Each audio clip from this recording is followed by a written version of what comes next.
السلام عليكم واهلا وسهلا بكم في قناة فيسيرة كويزين. اليوم جبت لكم وصفة صيفية سهلة التحضير بنينة ياسر، الوانها تفتح النفس.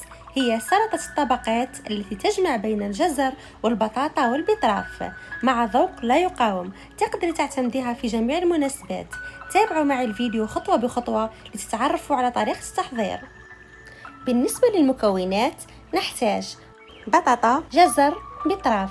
للتزيين نحتاج زيتون أخضر، زيتون أسود، طماطم، مايس، كورنيشون، بيض مغلي، طونة، جبن ومايونيز.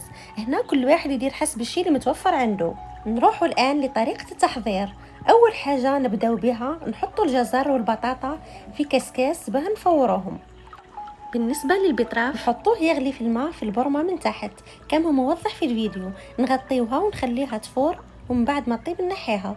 الان بعد ما تفورت الخضار نتاعنا نخلوهم يبردوا شويه يحكموا رواحهم ما يكونوش سخونين. ودرك بعد ما بردوا نبداو بكل حاجه نربيوها وحدها.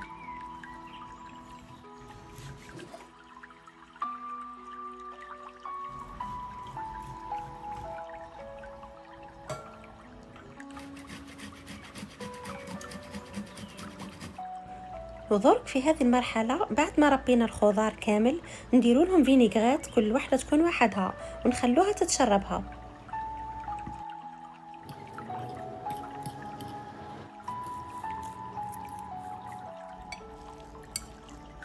الان في هذه المرحله نبداو نشكلوا في السلطه نتاعنا، كل واحد يدير الشكل اللي يحبه. انا اخترت مول كاري.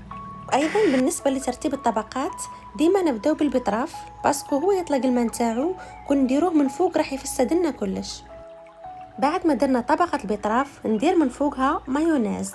بالنسبه للناس اللي دايرين ريجيم تقدروا تستبدلوا المايونيز بفرماج ريجيم. هنا عندنا بنفس الطريقه نكمل نديروا الطبقات الاخرى. انا درت البطاطا من فوقها مايونيز ومن بعد نزيد ندير فوقها جزر في الاخير. كما راكم تشوفوا هنا البطراف خرج الماء نتاعو، حاجه عاديه. كل ما يخرج نجيبو سيرفيات نظيفه ونمسحوه. هنا كما راكم تشوفوا بعد ما درنا طبقه البطراف وطبقه البطاطا، الان رانا في الطبقه الثالثه نديروا طبقه الجزر وهي الاخيره. كي يكون عندكم مول كبير تقدروا تدوبليو الطبقات.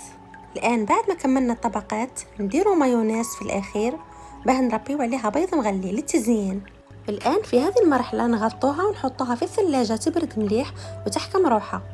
الان بعد ما نحيناها من الثلاجه انا كنت درت طبقه اخرى صغيره بنفس الطريقه اللي درناها مع بعض، بصح ما درتش فيها البطراف باه ما يطلقش الماء تاعو. وبالنسبه للتزيين يكون اختياري، كل واحد يدير واش يحب.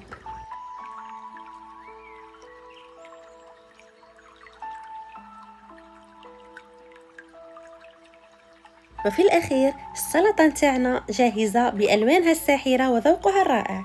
إذا أعجبتكم الوصفة لا تنسوا الإعجاب بالفيديو والاشتراك بالقناة وتفعيل الجرس حتى يوصلكم كل جديد.